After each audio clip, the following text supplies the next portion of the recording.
of life is written in the hearts of all men and women. And so I say, go forth with confidence that a cause rooted in human dignity and appealing to the best instincts of our citizens cannot fail. Again, Nellie, thank you very much. I appreciate your dedication to this important cause. I send my thanks to all there on the mall. I ask for God's blessings on your work, and that God continue to bless our country.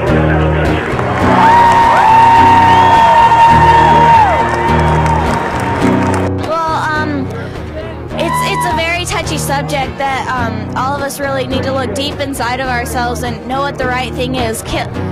Sin on top of another sin still doesn't solve the problem. Rape, you know, what can you say? It's a terrible thing, but that does not mean that you should abort the baby.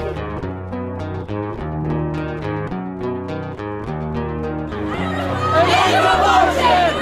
No! Against abortion! No! It's my life! It's my life! It's my life! It's my life! It's my life! The University of America! It's my life! It's high school! It's my life! When it comes to personal or selfish interest, abortion is wrong, 100%. I'm Christopher Shibler from Hazleton, here with a group called Tradition, Family, and Property, and we're fighting against abortion, and we come to this event every year. Yes. Well, who are you, sir? If you don't mind. I am a pro-lifer. Of course. Sure.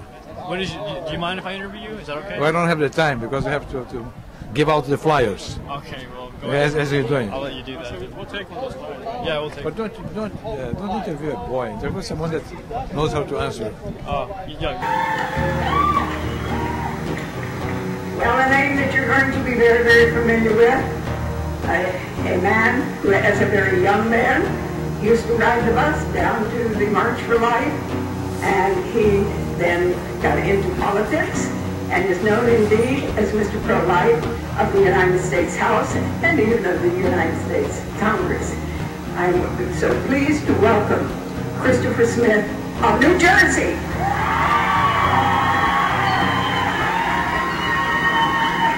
Thank you very much, Nellie. On behalf of my wife, Marie, and I, we did meet in the pro-life movement. Thank you again to the March for Life Committee for putting together this important Witness for Life. You know, my friends, not only do we know more that abortion often causes great long-term psychological trauma to women, and the new Norwegian study by Dr. Anne Nora Boren, and the brave women of the Silent No More campaign and the outreach who shared their stories of grief and suffering, truly brave women who are saying that abortion not only kills a child, but injures and wounds a woman. We want to thank them for being here, so courageously standing up for life. They are also proof that there is reconciliation and hope, that life can go on, and I want to thank them again, because their witness is the one witness that gives life to the other side's view that abortion is pro-women. We also know, ladies and gentlemen, that babies from at least 20 weeks gestation, probably much earlier, feel pain, physical pain, more excruciating than you or I feel, 2 times more than even a newborn would feel. So that means that abortion mills are not only child abuse centers, but torture mills as well. Abortion not only kills, dismemberment abortions and chemical abortions hurt. Today, ask your congressmen and senators to co-sponsor the Unborn Child Pain Awareness Act so that mothers will at least be informed. You know, as I look out and see tens of thousands of young people at this march, a source of great inspiration and hope, I can't help but offer an invitation, a challenge, a plea for you to absolutely redouble your prayers, your fastings, and work on behalf of those at risk. Indeed, if we are to take this human rights struggle to the next level, some of you, perhaps many of you, must become the next generation of compassionate lawmakers and legislative assistants. If we are to protect women and children from the unspeakable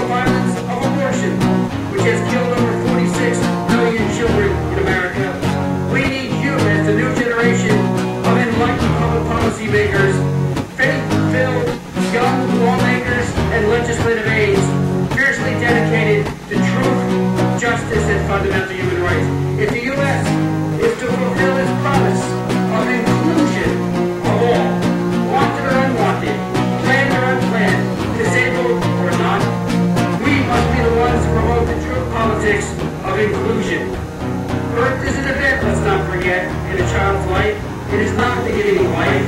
Unborn children are known as human and alive is Ted Kennedy or Nancy Pelosi.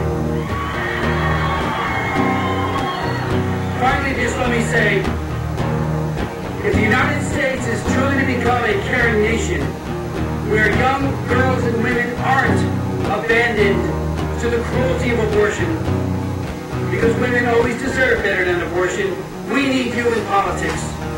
Look at it as a ministry, where you can work to fulfill our Lord's admonition in Matthew 25, when he said, whatsoever you do to the least of my brethren, you do likewise to me. In the early 1970s, Ray and I stood where you're standing, eager to pray, fast, and work and march for life. But as we longed for life, we were dismayed by the hostility and the indifference we often encountered. We thought then, and it's even more applicable now, that it's time to get out of the streets and into the governmental suites. Reform won't just happen. By the power of God, we have to make it happen. Every election is make or break, including the upcoming November 6th congressional election. Our modest victories often hang by a thread. So young people, the country needs you. We need your ideas and your goodness and courage and deep faith in God to enact durable and sustainable policies to protect life. As a congressman for the last 26 years and chairman of the Pro-Life Caucus, along with my wife Maureen, we were youth leaders like many of you, and I was a former director of the New Jersey Right to Life Committee. I'm telling you with all of my heart and soul, we need you in politics. Thank you very much, and God bless.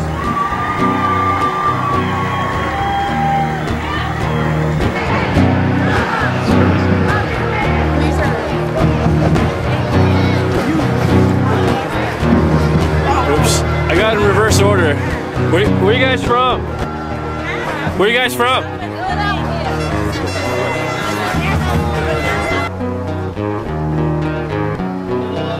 I think if you're pregnant and you don't want the kid, you should just give it up in adoption. Cases of rape and incest, you're still taking the person who is suffering the most, the person who is getting the most severe penalty, is the one who's completely innocent, who has not done anything. I mean, the child didn't do anything in this case. So I think that, no, I would not make an exception for that, but I do think that women who are facing this need to have certain amounts of help so that they can choose so they can choose adoption, so that they can have other options, so that they can get support that they need, both social and psychological and other types of support. 1, 2, 3, 4, shove abortion out the door! 1, 2, 3, 4, shove abortion out the door! Abortion is a right! It's a right! That's all from the beginning. This now, never shall be.